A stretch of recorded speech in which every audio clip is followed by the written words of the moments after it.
Muy buenas tardes con todos. Mi nombre es Doménica Carelli España Cuásquer. Mi docente tutor es el doctor Jorge Castillo y a continuación les voy a brindar una charla sobre los tumores del sistema nervioso central.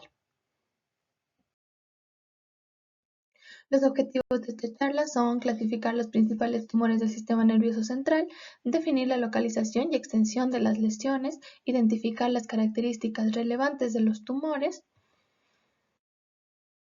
Como primer punto tenemos la introducción. Los tumores del sistema nervioso central son lesiones benignas o malignas que afectan el cerebro o la médula espinal. Su diagnóstico depende en gran parte de las imágenes, especialmente de la TC y RM, ya que estas nos van a permitir valorar la localización, la extensión y el grado de malignidad y complicaciones de estas lesiones, además de que nos permiten reconocer con mayor detalle las características para poder darle un tratamiento adecuado a nuestro paciente. En cuanto a la comparación de TC contra RM, las dos van a tener diferente utilidad. La TC es útil en emergencias y en casos de hipertensión endocrinal. También tiene una ventaja bastante grande, ya que ésta sí detecta calcificaciones y distintos cambios óseos. Recordemos que la RM no detecta hueso ni es la ideal para usarla en esos casos ni en calcificaciones. La RM, en cambio, es una técnica de elección porque da mejor definición anatómica, ya que se puede evaluar eh, qué parte tanto está afectando en el cerebro y qué relación tiene con sus estructuras vecinas. Ahora vamos a conocer los aspectos de valoración radiológica en RM. Como primer punto tenemos la localización de la lesión. Vamos a hablar de las lesiones extraparenquimatosas. Como se pueden ver en la imagen que nos muestran una lesión con las flechas blancas, estas lesiones van a tener origen en las estructuras externas. Pueden ser las meninges, los vasos, los pares craneales o la calota ósea. Y como ejemplos principales tenemos los meningiomas y los neurinomas, en comparación de la segunda imagen, que nos muestra una lesión en el tejido encefálico. En este caso estamos hablando de las lesiones intraparenquimatosas y como ejemplo primordial tenemos el glioblastoma multiforme. También tenemos la división intraventricular y extraventricular.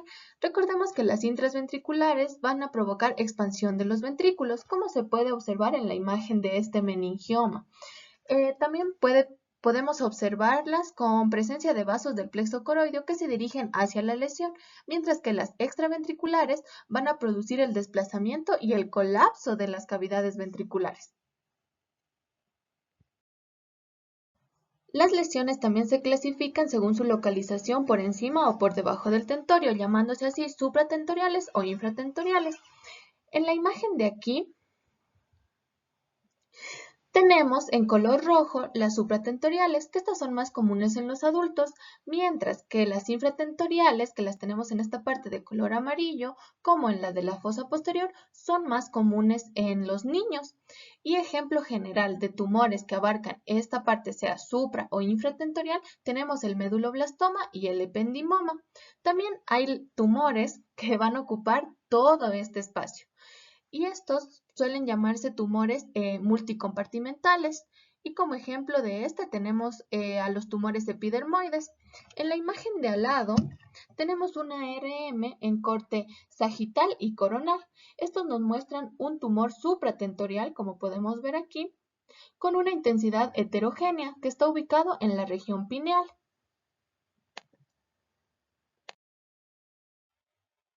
Ahora vamos a pasar a la intensidad en RM. Recordemos que en T1 vamos a ver siempre hipointensidad, mientras que en T2 hiperintensidad es para lo que se usa idealmente.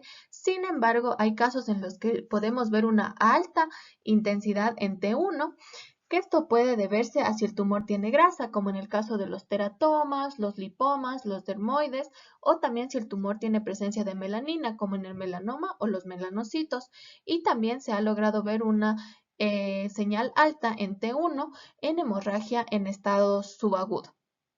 Ahora, hablando de una baja intensidad en la señal en T2 que no sea hemorrágica, tenemos que nos va a indicar una alta celularidad, también una alta proporción núcleo-citoplasma o escasez de líquido extracelular.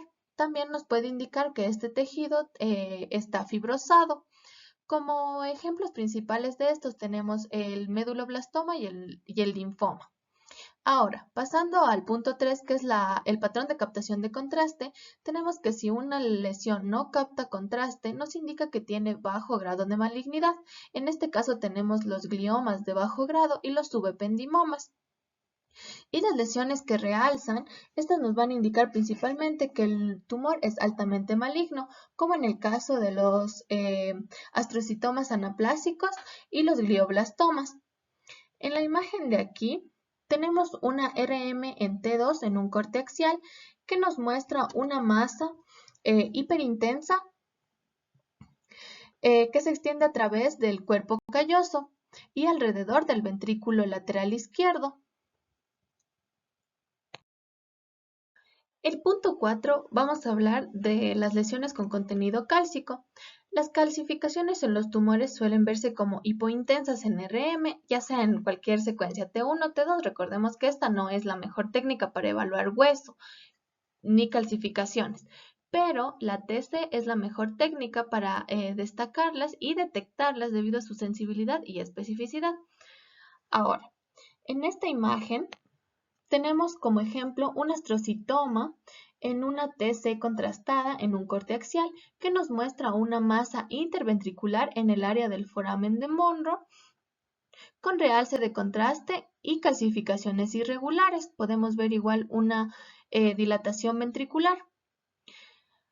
Ahora, como ejemplos de tumores que tienden a calcificar frecuentemente, tenemos como infraparenquimatosos, el oligodendroglioma y los astrocitos. También tenemos ejemplos extraparenquimatosos como los meningiomas, los teratomas, los cordomas, los tumores de la región pineal y los craneofaringiomas. E interventriculares como el ependimoma, el papiloma del plexo coroideo, el neurocitoma central y el meningioma.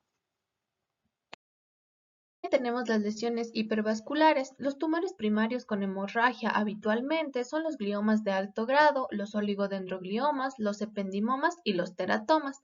Pero es muy importante recordar que las metástasis también son tumores que con frecuencia van a presentar hemorragia. En el ejemplo que les traje en esta imagen, tenemos aquí una RM axial en secuencia Flare, donde se puede observar que en el hemisferio derecho hay una hipointensidad que nos muestra una hemorragia o edema que está provocando un efecto de masa, por lo cual se puede ver el desplazamiento de la línea media.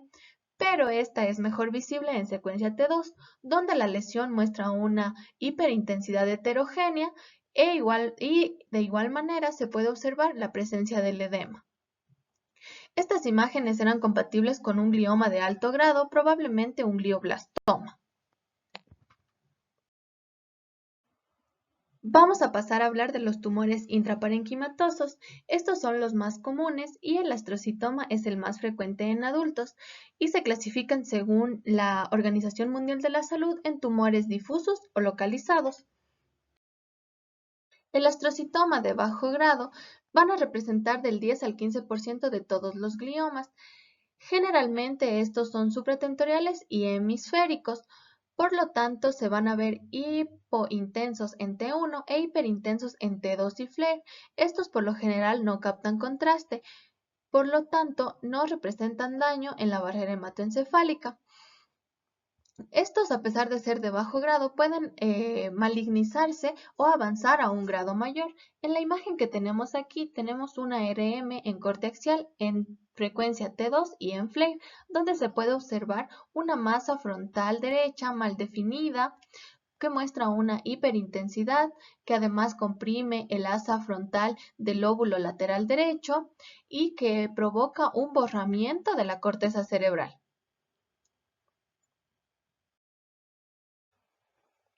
El astrocitoma anaplásico corresponde del 15 al 20% de los gliomas.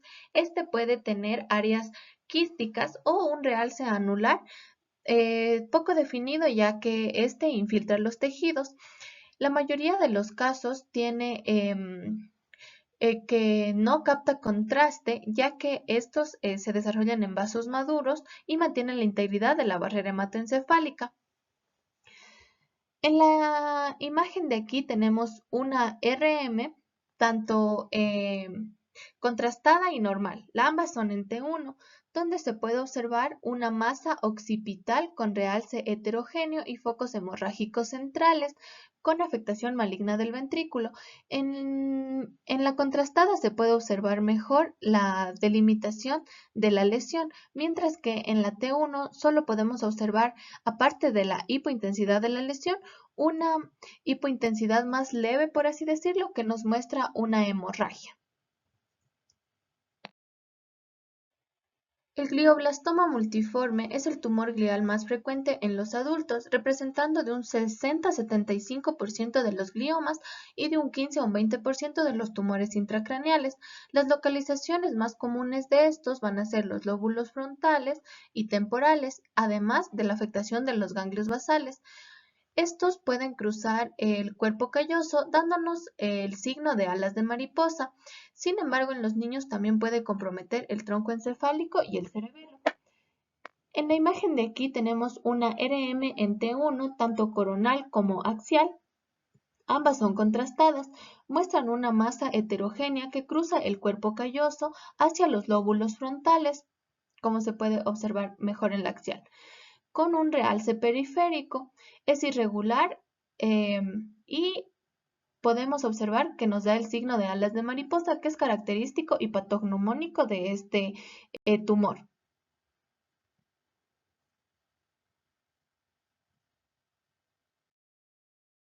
El xantoblastoma pleomórfico es un tumor benigno, raro, es poco frecuente y se lo puede encontrar principalmente en niños y adultos jóvenes. La localización de este principalmente es el lóbulo temporal y en RM va a tener un aspecto típico de un quiste periférico grande con un área sólida que realza intensamente. Sin embargo, la imagen que yo les traje es una TC axial contrastada, donde se puede observar la lesión quística en el lóbulo frontal izquierdo y el nódulo periférico que realza. También se puede ver un desplazamiento de la línea media y el compromiso de los ventrículos. En cuanto al astrocitoma pilocítico, este va a ser un tumor de bajo grado y poca invasión. Este es típico en niños y adolescentes. Suele ser cerebeloso, con quistes y nódulos hipercaptantes. Si es supratentorial, se suele localizar en el diencéfalo, por lo que en este caso se vuelve irresecable. En el ejemplo que les traje aquí, tenemos una RM axial en T1 y también una contrastada, donde nos muestra una masa en la fosa posterior de la línea media con un componente sólido. Y también se puede observar el componente quístico ubicada en el cerebelo y el cuarto ventrículo. En la imagen sagital se puede observar mejor que esta lesión ha provocado una hidrocefalia supratentorial. Este es el caso de un niño de 5 años.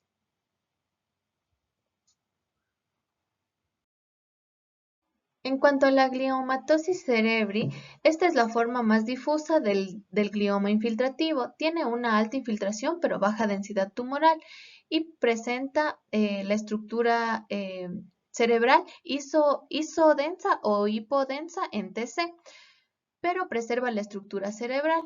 En la RM se ve más hipointensa en T1 e hiperintensa en T2 con efecto de masa. En la imagen que tenemos aquí tenemos una RM axial en T1 y en T2 que nos muestra una lesión subcortical izquierda mal definida que difumina la unión de la sustancia gris con la blanca del lóbulo temporal medio que no destruye la cortical. Mire. Aquí se puede ver en esta imagen la hiperintensidad, mientras que acá se ve solo una hipointensidad. Ahora vamos a hablar del oligodendroglioma. Este es un tumor cerebral de bajo grado específicamente 2, o variante anaplásica, que ya se lo considera como un grado 3. Es un marcador molecular característico ya que tiene una codeleción del cromosoma 1p y 19q. Este representa del 2.5 de los tumores cerebrales y del 5 al 6% de los gliomas. La ubicación típica de este tumor es el lóbulo frontal con compromiso de la cortical superficial. Las características radiológicas de este van a ser principalmente la presencia de calcificaciones en el 70 al 90% y del 20% de quistes. Además, puede presentar una posible remodelación de la calota craneal.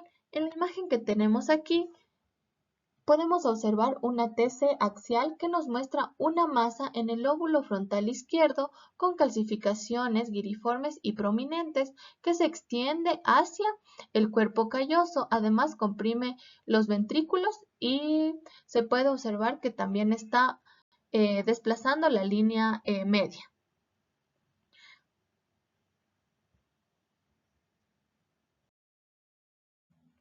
Otros ejemplos de tumores son los neuronales y mixtos neurogliales. En cuanto a los tumores de células ganglionares, tenemos los gangliogliomas y los tumores disembrioplásicos. Estos se ubican comúnmente en el lóbulo frontal y suelen ser quísticos con nódulo mural. Tenemos aquí el ejemplo de un ganglioglioma donde se puede observar en una RM en secuencia T1 axial una lesión en la región temporal derecha con un componente sólido y un componente quístico, que se puede observar también heterogenicidad, mientras que en la imagen de al lado, que se trata de un disembrioplásico, tenemos una RM en secuencia T2 axial donde nos muestra una masa cortical hiperintensa. En cuanto a los linfomas, estos se van a dividir en inmunocompetentes y en inmunodeprimidos. En cuanto a los inmunocompetentes, se va a presentar como una lesión sólida, única, profunda, principalmente en los núcleos basales y en el cuerpo calloso. También tienen una captación homogénea de contraste, sin necrosis e incluso en tumores grandes. En cuanto a los pacientes inmunodeprimidos, en cambio, estas se presentan como lesiones múltiples y pequeñas, y es muy importante diferenciarlo de la toxoplasmosis. En, en el ejemplo que les traje aquí, podemos ver una RM axial en T2, donde se puede observar una masa heterogénea multilobulada centrada en el lóbulo frontal derecho que se extiende hasta el núcleo caudado, afectando el área periventricular y además afectando la línea media cerebral. Y aquí tenemos una imagen en DIWI, que igual tenemos la misma lesión, pero se puede observar en una diferente secuencia o modalidad, por así decirlo. El hemangioblastoma es un tumor benigno vascular. El tumor es intraparenquimatoso infratentorial más común en los adultos y predomina en los hemisferios cerebelosos. Se lo puede encontrar con una imagen típica donde nos muestra un nódulo mural que capta contraste y los vasos dilatados que llegan al nódulo. En el ejemplo que les puse aquí tenemos una RM axial, tanto en secuencia T1 como en T2, que nos muestra una lesión en la fosa posterior con un nódulo mural que se realza. Aquí se lo puede ver hipointenso, mientras que en la T2 se lo ve hiperintenso.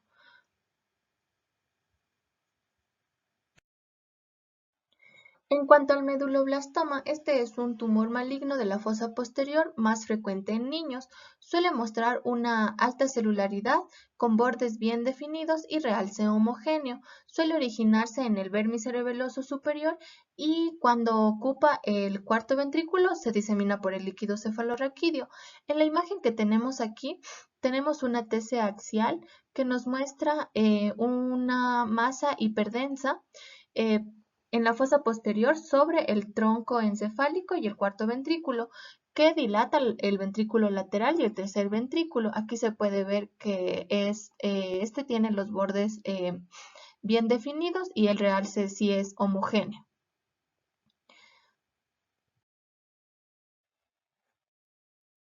Como último, tenemos el ependimoma. Este es un tumor intraventricular frecuente en el cuarto ventrículo, o sea, en la fosa posterior. También es común en niños menores de 5 años, pero también en adultos de 30 años.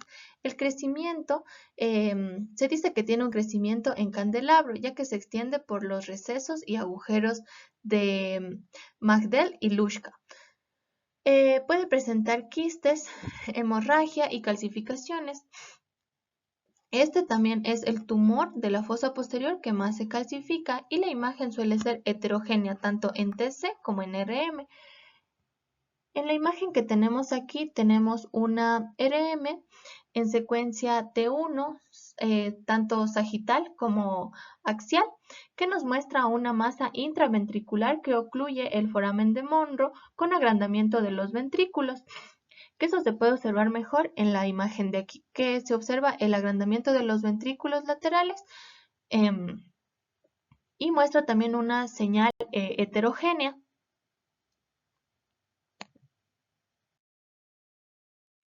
Ahora, pasando a los tumores extraparenquimatosos, tenemos al meningioma. Este es el tumor primario no glial más frecuente, ya que representa del 15 al 20% de los tumores craneales. Este es un tumor extraparenquimatoso más común en los adultos, especialmente en el compartimiento supratentorial. Estas son células meningoteliales. Para estos tumores hay una clasificación de la Organización Mundial de la Salud que nos dice la recidiva a 5 años. Cuando es un grado 1 que representa del 80 al 94%, la recidiva dentro de 5 años es del 5 al 7%, mientras que del grado 2, que es atípico, ya que solo hay del 5 al 7%, la recidiva es del 30%, mientras que en el grado 3, que son los anaplásicos, solo se presentan del 1 al 2%, pero la recidiva es del 75%.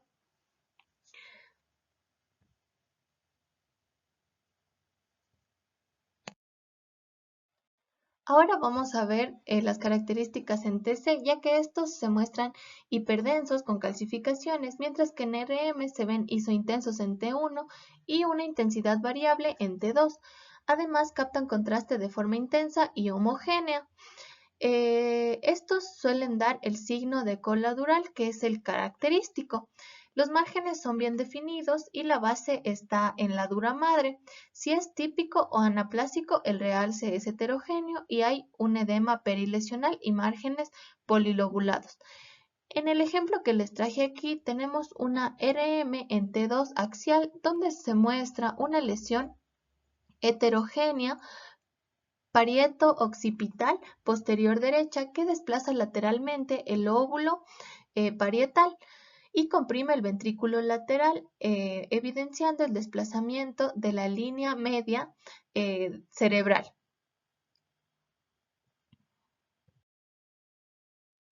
Los schwannomas son tumores de la vaina nerviosa de las células de Schwann, siendo el segundo tumor extraparenquimatoso benigno más frecuente.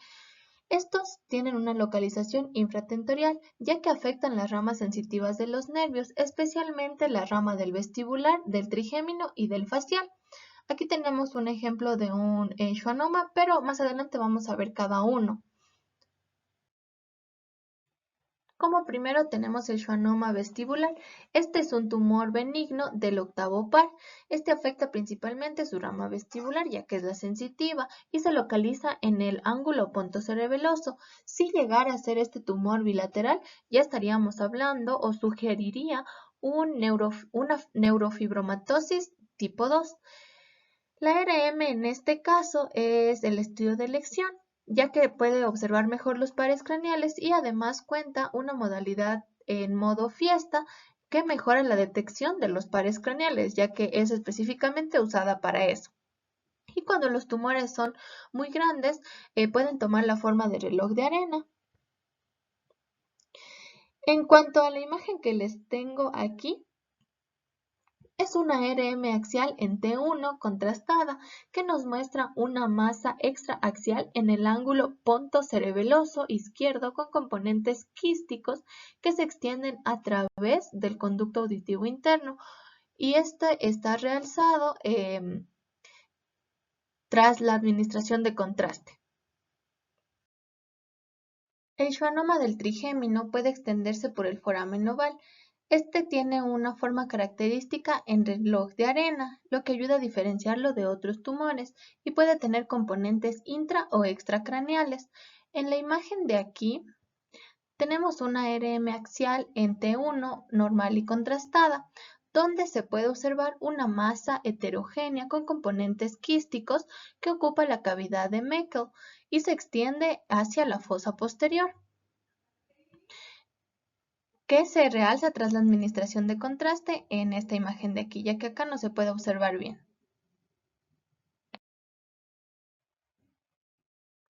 En cuanto al schwannoma del facial, este suele originarse en el conducto auditivo interno, a nivel de los ganglios geniculados, el oído medio y el canal facial.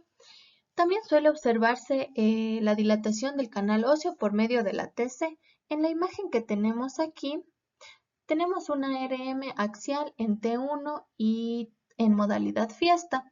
Esta modalidad nos puede hacer observar mejor el área nodular anormal del tejido blando dentro del ganglio geniculado del nervio facial izquierdo. Miren, aquí está mostrando la fecha naranja y acá no se ve. Simplemente se ve una anomalía en el tejido blando.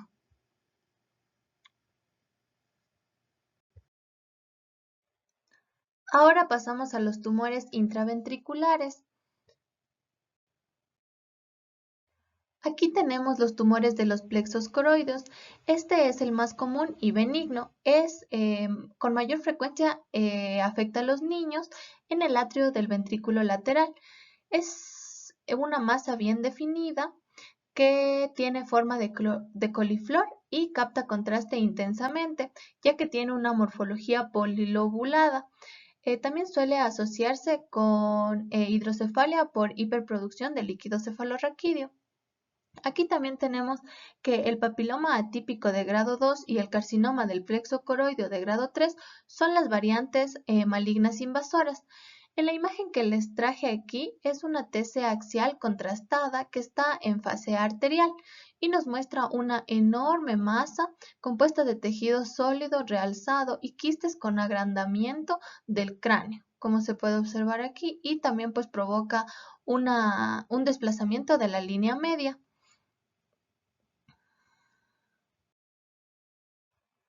Vamos a hablar del neurocitoma central. Este afecta a jóvenes y adultos de mediana edad. Tiene el origen en ventrículos laterales y cerca del agujero de Monro. Además presenta un aspecto heterogéneo por quistes y calcificaciones. También puede provocar pequeños vasos tumorales y hemorragia. En la imagen que tenemos aquí se puede observar una RM en T1 axial que muestra una masa ventricular lateral izquierda de aspecto burbujeante que es atípica ya que la mayoría de los neurocitomas centrales más bien presentan un realce, pero en este caso estamos viendo un realce muy mínimo y suelen ocupar ya sea intraventricular o también suelen expandirse y ser extraventriculares y pues nos mostrarían igual la zona de la hemorragia.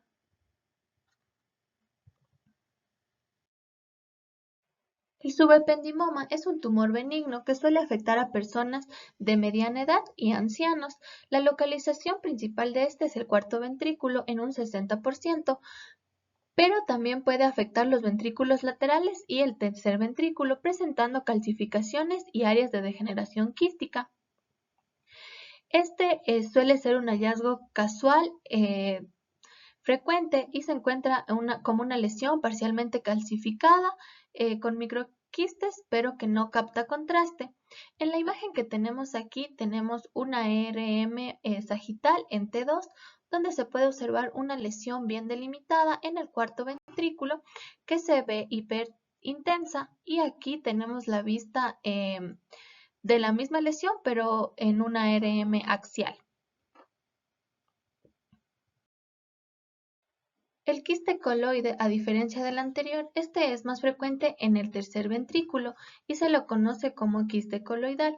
La localización y aspecto típico de este va a ser una tumoración redondeada de límites bien definidos, se ve hiperdenso en TC e hiperintensa en T1 y con señal mixta en T2 en la RM. Suele estar en la porción anterior del techo del tercer ventrículo entre los pilares del fornix, y este es el aspecto patognomónico que va a ser de este quiste. En la imagen que tenemos aquí, tenemos una TC axial que muestra una lesión hiperdensa, redondeada, cerca de los agujeros interventriculares de Monro. No presenta edema ni hidrocefalia. Miren, se lo ve bien brillante.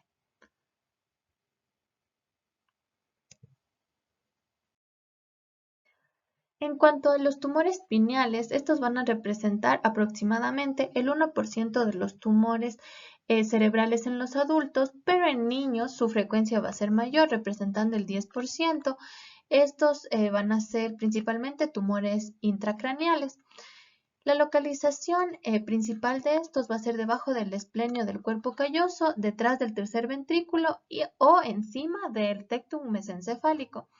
Los tipos principales de estos tumores vamos a tener los tumores germinales, también los derivados de las células pineales, el pineocitoma y el pineoblastoma. En la imagen que tenemos aquí, tenemos una RM sagital en T1, donde pues la lesión no se puede observar tan bien, por lo que en una T1 contrastada se puede observar que nos muestra una masa heterogénea de la región pineal que comprime el techo y la prominencia menor de los ventrículos, y esta pues es heterogénea también.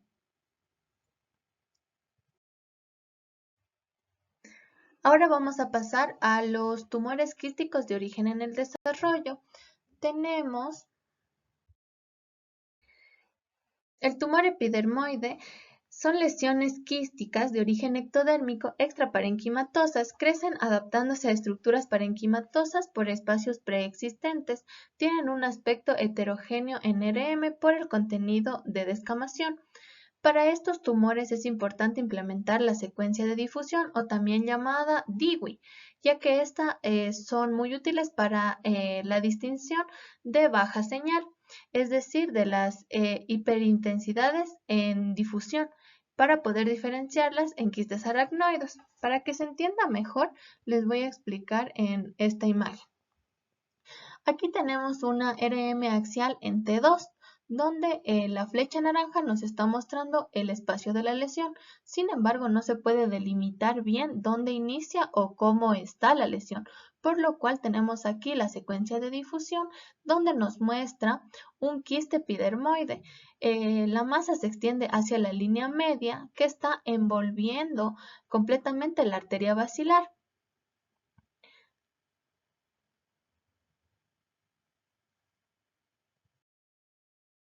También podemos encontrar los tumores dermoide. Estos, como se puede observar en la imagen de aquí, que es un RM axial en T1, pueden presentar una hiperintensidad por el alto contenido graso. Además, estos pueden romperse al espacio subaracnoideo y provocar una meningitis química, mostrando depósitos lipídicos. Aquí también tenemos la misma imagen, pero en una secuencia en T2, donde se muestran gotas de grasa diseminadas dentro del espacio subaracnoideo. Ahora vamos a hablar de las metástasis. Estas representan el 40% de los tumores intracraneales en los adultos. Generalmente son lesiones intraparenquimatosas, únicas o múltiples. Cuando son múltiples también pueden confundirse con toxoplasmosis, y cuando son únicas pueden confundirse con glioblastomas. Estas pueden aparecer dentro como fuera del parénquima cerebral y son lesiones extraparenquimatosas con crecimiento expansivo y sin infiltración más allá de su realce. Una característica típica de estas imágenes es su patrón o signo del anillo, que presenta un realce brillante en la lesión. En esta imagen que les traje aquí tenemos una RM coronal donde se puede observar una masa redondeada con el realce brillante en la región parieto-occipital izquierda, rodeada de edema, ya que el edema se ve con una hipointensidad, mientras que en la imagen de al lado, que es una RM axial en secuencia flare, también podemos ver mejor la ubicación de la lesión, aunque aquí no es tan visible el realce de anillo o también conocido como ojo de buey. Como otro punto clave tenemos que es importante contar el número de lesiones. Si hay pocas, el tratamiento puede ser focal y si hay muchas, se requiere un tratamiento más generalizado. Recordemos que las metástasis pueden aparecer en cualquier parte del cuerpo dependiendo del tipo de cáncer que tenga el paciente y diseminarse o avanzar hasta aparecer en el cerebro. Los tumores de la región celar y paracelar, la mayoría son adenomas hipoficiarios en el 95% aproximadamente y se los puede clasificar según el tamaño y si son secretores o no. Los secretores por lo general van a causar síndromes hormonales. Ahora, brevemente vamos a saber que los microadenomas van a medir menos de 10 milímetros y los macroadenomas más de 10 milímetros. Una de las características importantes de los microadenomas es que en esta imagen de aquí vamos a encontrar el quiasma óptico y la hipófisis, la arteria carótida y el seno esfenoidal normal, mientras que los macroadenomas, las diferencias más importantes es que vamos a tener la presencia del quiasma óptico elevado y el adelgazamiento de la hipófisis. Ahora, estos cuentan con la clasificación de Hardy, donde el grado 0 nos muestra un microadenoma intracelular completo, el grado 1 que nos muestra una distorsión celular local, el grado 2 que ya nos indica una expansión local de la silla, en el grado 3 ya se puede observar una destrucción local de la silla, la invasión del seno esfenoidal y la invasión de los senos cavernosos.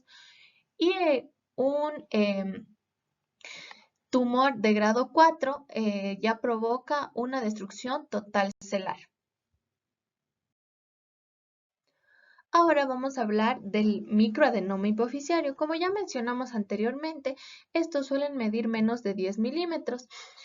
Estos son unos tumores secretores principalmente de prolactina, hormona de crecimiento y ACTH, por lo que van a provocar ya sea galactorrea, amenorrea, síndrome de Cushing o gigantismo. En la imagen que tenemos aquí, tenemos que esta es una RM coronal contrastada y una sagital normal.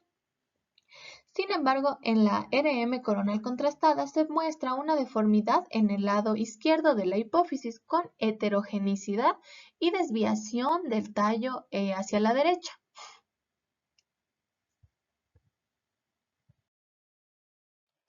En cuanto al macroadenoma hipoficiario, en cambio, ya les había mencionado que este es un tumor que va a medir más de 10 milímetros. Este es un tumor no secretor, por lo que puede provocar en cambio compresión del quiasma óptico. Los pacientes suelen referir alteraciones del cambio visual, también provocan un aumento de la silla turca y el englobamiento de las carótidas. En la TC, la lesión se suele ver iso o hipointensa, mientras que en la RM es más común verla en T1 isointensa, mientras que en T2 hiperintensa. En la imagen que les traje aquí podemos ver una RM T1, esta está contrastada, esta es sagital, mientras que la que está al lado tenemos una vista coronal. En esta parte de aquí nos muestran una masa con realce homogéneo que agranda la fosa pituitaria y comprime el quiasma óptico. Miren.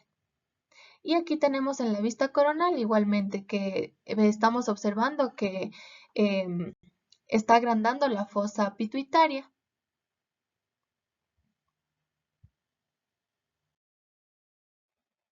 La apoplejía hipoficiaria es un sangrado agudo que cursa con un síndrome clínico que causa cefalea intensa, alteraciones visuales, oftalmoplejía, también alteraciones de la conciencia y déficits endocrinos.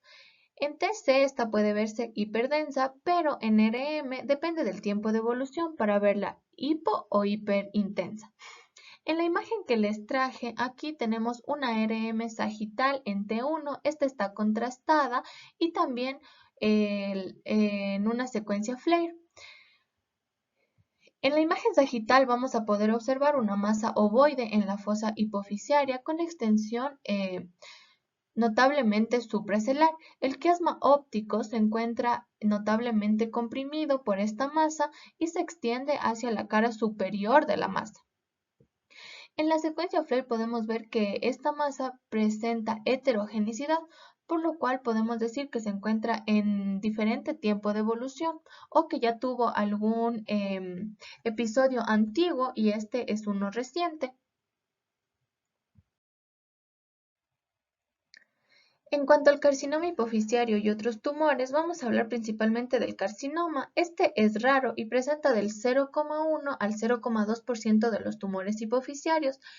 Estos son tumores secretores, ya sea de ACTH, PRL o TSH. Además, su diagnóstico se hace mediante metástasis sistémicas o por líquido cefalorraquídeo. En la imagen que tenemos aquí, se observa una RM axial y coronal, donde se observa una lesión expansiva bien delimitada que es hiperintensa tras la administración de contraste, localizada en la región de la silla turca y paracelar, que está comprimiendo el quiasma óptico y desplaza las estructuras adyacentes. Aquí se puede observar mejor. Aquí se puede ver cómo desplaza las estructuras y comprime el quiasma óptico.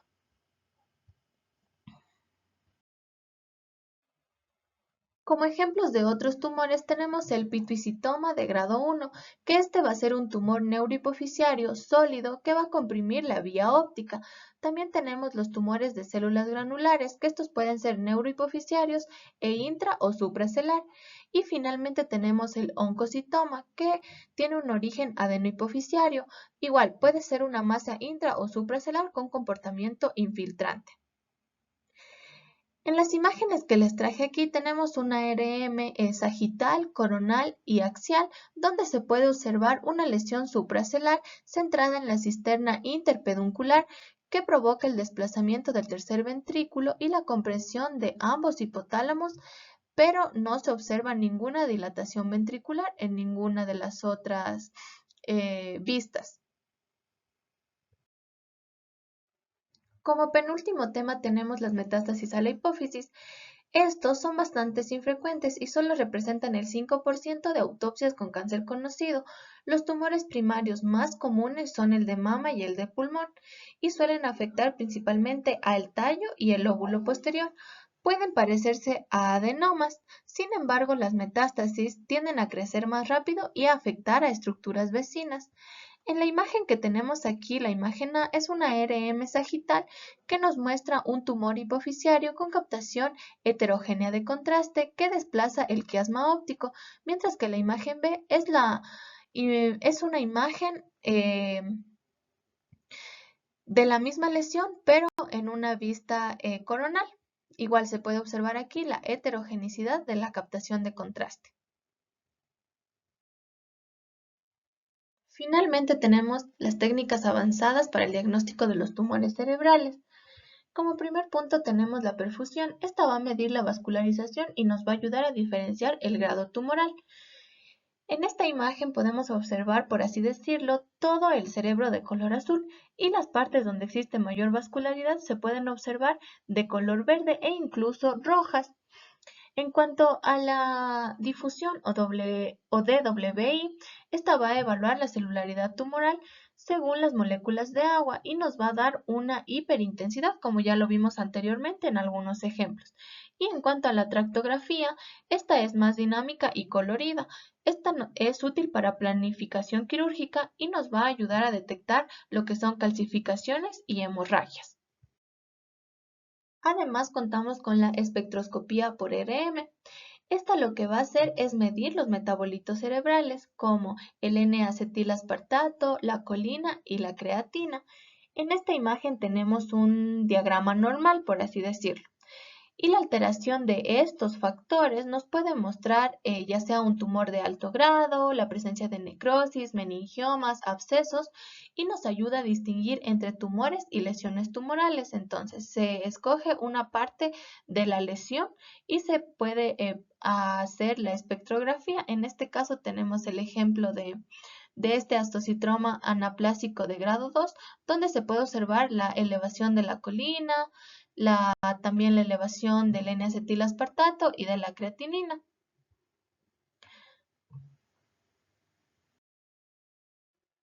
Eso sería todo de mi parte. Espero que les haya servido de mucho provecho esta charla. Sé que fue un poco larga, es compleja, pero quiero que se queden con lo más importante de todos estos temas. Muchas gracias.